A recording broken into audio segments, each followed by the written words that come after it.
Hi everyone, welcome to quick study hub YouTube channel. I hope आप सब अच्छा कर रहे होंगे। और ये जो आज की वीडियो है ये यूपीएससी सीएपीएफ एस्पिरेंट्स के लिए है जिनका अभी हाल ही में 3 अगस्त को पेपर हुआ था। जब से पेपर हुआ है बच्चे बहुत रेस्टलेस हो रहे हैं कि कितना कट ऑफ जाएगा, पेपर का लेवल क्या हमें ही हार्ड लगा या फिर सच में हार्ड था या फिर मॉडरेट था। वो तब से वीडियोस देखने में लग रहे होंगे क्योंकि एज एन एस्पिरेंट ऐसा ही होता है कि आप रेस्टलेस रहते हो जब तक आपको कोई सेटिस्फैक्ट्री जवाब ना मिल जाए। ठीक है, तो आज की वीडियो में हम यही डिस्कस करेंगे कि पेपर का एनालिसिस करेंगे। सबसे पहले तो कि पेपर कैसा था, इजी था, मॉडरेट था, हार्ड था, क्या आपकी बार पेपर पैटर्न में चेंज मिला, और तमाम तरीके की चीज़ें हम डिस्कस करेंगे। उसके बाद हम देखेंगे कि कट ऑफ कितना रह सकता है, वो भी हम एनालाइज करेंगे। ऐसे ही नहीं कि पिछली बार इतना था तो इस बार इतना चला गया या फिर ऐसे ही। ठीक है, पिछली बार भी मैंने प्रिडिक्ट किया था कट ऑफ, मैंने एनालाइज ही किया था, वो भी वैकेंसीज़ को देख के और पेपर के लेवल को देख के, और बाकी भी बहुत सारे फैक्टर्स कंसिडर करने पड़ते हैं कि अटेंडेंस कितनी थी। ये सब हम जब हमें पता चलेगा ना तभी हमें कट ऑफ का रफ आइडिया ले सकते हैं कि इतना जा सकता है। और वो बिल्कुल सही गया था, लगभग 1-2 नंबर का ऊपर नीचे हुआ था, बस सही गया था।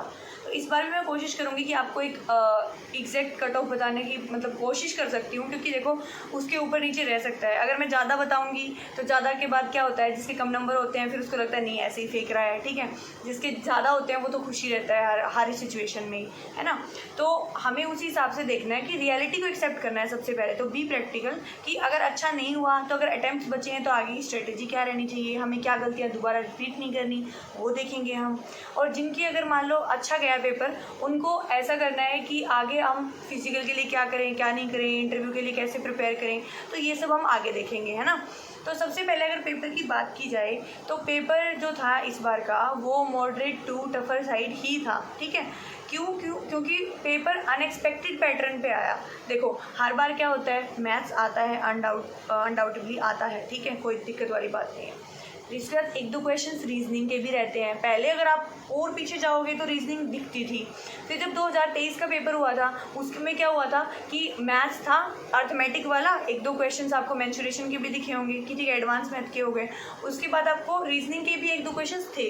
इस बार क्या था, इस बार तो ना मैथ्स था, 15 क्वेश्चन थे, एडवांस मैथ्स ज़्यादा था, अर्थमेटिक तो दिखा ही नहीं। ठीक है, और उसमें रीजनिंग गायब पूरी।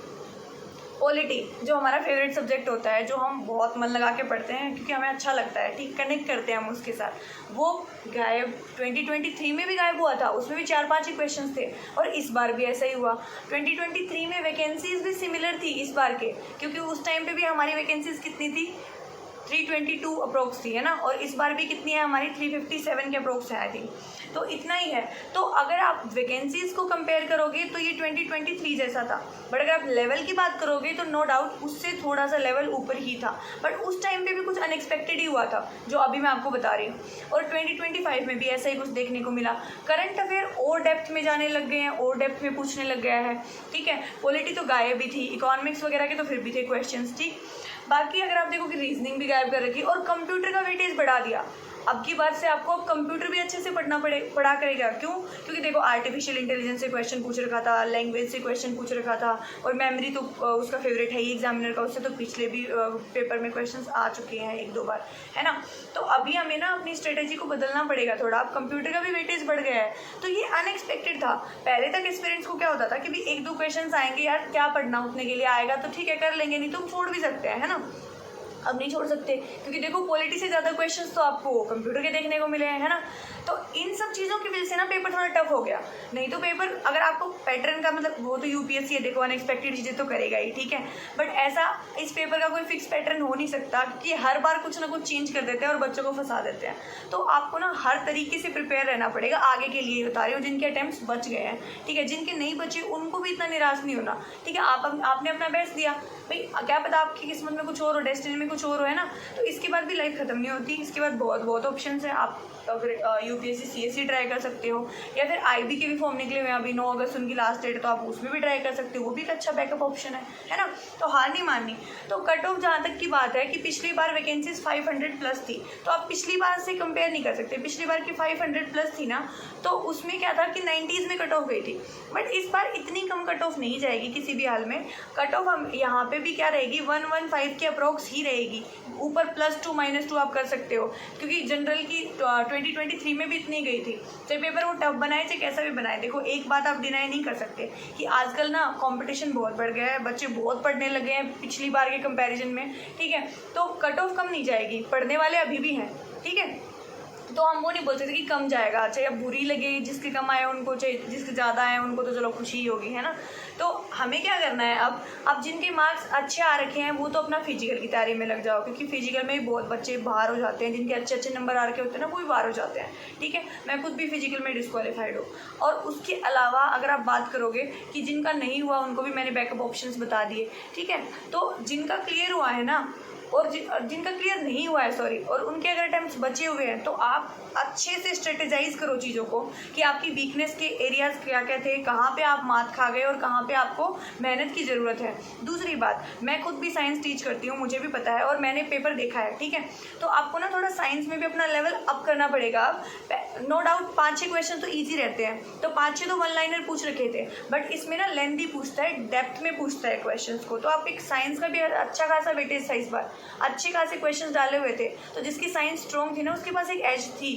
तो आपको ना साइंस भी डीप में पढ़ना पड़ेगा, तो थोड़ा ना लेवल बढ़ रहा है, उसी के हिसाब से हमें पढ़ना पड़ेगा। देखो छोड़ तो आप कोई भी सब्जेक्ट नहीं सकते, ठीक है। अगर सिलेक्शन चाहिए तो और मेरिट में आना है तो आप कोई भी सब्जेक्ट नहीं छोड़ सकते। और इस पेपर का एक चीज़ और भी है कि CDS वगैरह तो साल में 2 बार होते हैं, बट इसका पेपर भी 2 होते हैं, तो लेवल भी टफ रहता है, तो इसको पूरी 1 साल मिलती है। अब अगर आप ऐसे बैठ जाओगे हार मान के, तो ऐसे ही 1-2 महीना आपका ऐसे ही निकल जाएगा, और जो अभी से पढ़ने लग जाएगा ना वो आपसे आगे निकल जाएगा 1-2 महीने और, है ना। तो अभी आपके पास टाइम है, आप अभी से स्टार्ट कर सकते हो। यहाँ से अगर आप स्टार्ट करोगे ना तो आप अच्छे मार्क्स लेके आओगे नेक्स्ट टाइम, ठीक है। और जिनका नहीं हुआ वो दूसरे एग्जाम की तैयारी में लग जाओ, यही थोड़ी है, ठीक है। आगे तो बढ़ना है ना लाइफ में, लाइफ गोज ऑन, वो किसी के लिए नहीं रुकती, तो हमें भी नहीं रुकना, ठीक है। एंड फिजिकल की तैयारी अभी से करना स्टार्ट कर दो, डाइट वगैरह मेंटेन करना स्टार्ट कर दो, जिसको लग रहा है मेरा हो जाएगा, क्योंकि अगर आपका ओवरवेट हो अगर आप, ठीक है, क्योंकि बच्चे हो जाते हैं, हम लाइब्रेरी में बैठे रहते हैं, पढ़ते खाते रहते हैं, बैठे रहते हैं, हम सीडेंटरी लाइफस्टाइल जीते हैं, तो हो जाता है। और इसमें ना वेट का भी रोल है, तो आपको थोड़ा सा अपना वेट भी मैनेज करना पड़ेगा, तो उसके हिसाब से क्लीन डाइट लो, अभी हल्की फुल्की एक्सरसाइज स्टार्ट कर दो, मतलब कि शरीर को ना उस तरीके से ढाल लो कि थोड़ा फिजिकल एक्टिविटी के ना वो लायक बन जाए।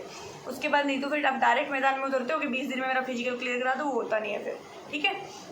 तो उस पर ध्यान देना है। इसके अलावा अगर हम पेपर 2 की बात करें, देखो पेपर 2 प्रेडिक्टेबल था, मतलब उसमें कुछ अलग नहीं दिखा, मुझे तो नहीं दिखा, क्योंकि मैंने देखा पेपर 2, मैंने आपको फ्रेजल वर्ब्स भी कराई थी, मैंने बोला भी था कि ये 100 फ्रेजल वर्ब्स अगर आप कर लेते हो तो इसमें से ना आपकी 3 तो फंसी जाएंगी, और वही हुआ। चाहे आप वीडियो उठा के देख लेना मेरी फ्रेजल वर्ब्स वाली, ठीक है। 5 फ्रेजल वर्ब्स आती हैं जिसमें से 3 तो थी, ठीक, और 2 आप अगर 2 भी नॉर्मल थी, जो हर बंदे को पता होता है, जैसे स्टैंड बाय का मतलब आपको पता होता है क्या होता है स्टैंड बाय, है ना। तो ऐसे ऐसे वर्ड्स थे। एंटर इनटू बिल्कुल सबको पता होता है ना। तो एंटर इनटू हो गया, वो आप प्रीपोजिशन में ही पढ़ते हो कि एक ऐसा केस है जहाँ पे एंटर के साथ इनटू लगता है और एंटर के साथ इनटू नहीं लगता। जब आप एक रिलेशनशिप, एक प्रोफेशन में एंटर करते हो तो वहाँ पे आप इनटू लगा सकते हो एंटर के साथ, बट वैसे नहीं लगा सकते, है ना। तो मतलब उसका ही पता था आपको, तो वो 2 भी ना डुएबल थी। तो फ्रेजल वाला सेक्शन डुएबल था। मैं ग्रामर की बात कर रही हूँ पहले, ठीक है। और ग्रामर में उसकी बात जो मैं आपको बताती थी कि ये पक्के आने हैं, क्वेश्चन टैग से क्वेश्चन पक्का आना है, मतलब फिक्स थे पेपर। जो आप प्रीवियस ईयर का उठाओगे ना तो उसी पैटर्न पे था, कुछ चेंजेस नहीं थे। साइबर सिक्योरिटी पे क्वेश्चन आया हुआ था ऐसे में, तो ये साइबर सिक्योरिटी वाला भी मैंने जो खुद सोर्स में भी डाल रखे हैं थीम्स, कि मैंने ना वहाँ पे टॉपिक्स नहीं डाल रखे थे कि कौन सा टॉपिक आएगा कौन सा नहीं। मैंने जैसे बोला था विमेन इन डिफरेंट सेक्टर्स, है ना। तो विमेन इन डिफरेंट सेक्टर्स का मतलब ये था कि आपको विमेन के रिगार्डिंग जितनी भी थीम है, जैसे डिफेंस में, बाकी के जो स्टेम है उसमें, तो इन चीज़ों में आपको छोड़ना ही नहीं है, विमेन से रिलेटेड कुछ भी चीज़ नहीं छोड़नी। तो अगर किसी ने वो अच्छे से किया होगा तो कर गया होगा, ठीक है। साइबर सिक्योरिटी, AI, ये भी मैंने बोल रखा था अपनी उसमें शॉर्ट्स में भी डाल रखी थी टॉपिक्स, उसी से आया था, मतलब कुछ अलग नहीं था इन चीज़ों को लेके अगर, ठीक है। अगर उसने आपने अच्छे से रिप्रेजेंट करा है पेपर को तो आप आराम से कर लेते इसको भी।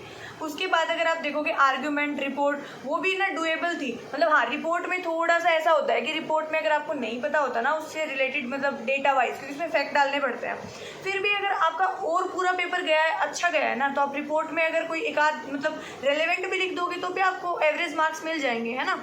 तो इतना आप अच्छे से स्कोर कर सकते थे कि आपका पेपर 2 क्लियर हो जाएगा और चेक भी हो जाएगा, बाकी स्कोर आप पेपर 1 में कर लो, है ना। तो पेपर 2 ठीक था, मतलब पेपर 2 इतना हार्ड नहीं बोल सकते हम, पेपर 2 वाला ठीक था, इजी टू मॉडरेट भी क्या बोलो, मतलब ठीक था, डुएबल था।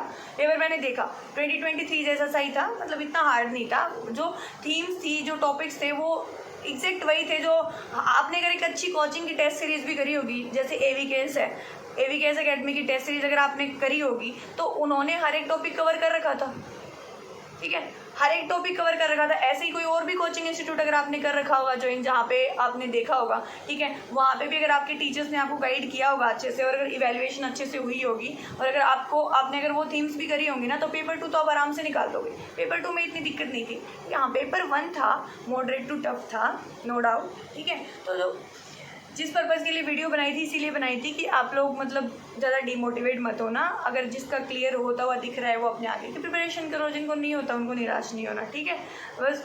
और कट ऑफ जो है वो यहीं पे जाएगी, इतना कम नहीं जाएगी जितना आप सोच रहे हो कि पिछली बार जितनी कम, तो बिल्कुल नहीं जाएगी, क्योंकि वैकेंसीज ज़्यादा थी ना पिछली बार, इसीलिए वो 90s में गई, अदरवाइज़ तो नहीं, 115 से तो प्लस ही जाएगी, बट हो सकता है उसके आसपास ही हो, ठीक है।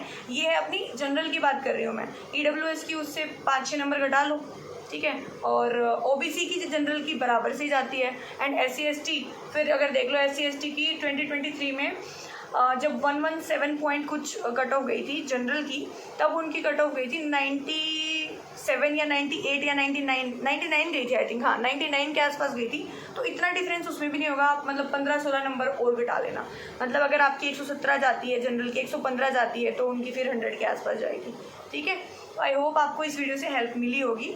बाकी अगर कोई फर्दर अपडेट्स रहती हैं किसी भी रिगार्डिंग, रिजल्ट के रिगार्डिंग या फिजिकल के रिगार्डिंग या फिर डेफ के रिगार्डिंग भी आपको कोई क्वेरी है, तो you can ask me in comment section, या फिर अगर ज़्यादा कमेंट्स आएंगे तो मैं वीडियो बनाने की भी कोशिश करूँगी, ठीक है। सो आप अच्छे से तैयारी करो आगे के लिए, और आपको ऑल द बेस्ट मेरी तरफ से, वेल विशेस, ठीक है। आप लाइफ में अच्छा करो, जो भी ये वीडियो देख रहा है तो बिल्कुल भी निराश नहीं होना है, सही है। आगे बढ़ो, अपना मस्त पढ़ो, चिल करो, थोड़ा दिन रेस्ट भी कर सकते हो, अगर आपको 5-10 दिन ऐसे लगता है कि भाई मुझे रिबूट करना है खुद को, तो रेस्ट करो। रेस्ट के बाद अच्छे से अपना मिड अगस्त में या फिर सितंबर से भी लग जाओगे तो भी हो जाएगा, तो अपनी अच्छे से तैयारी करो, ठीक है। Thank you.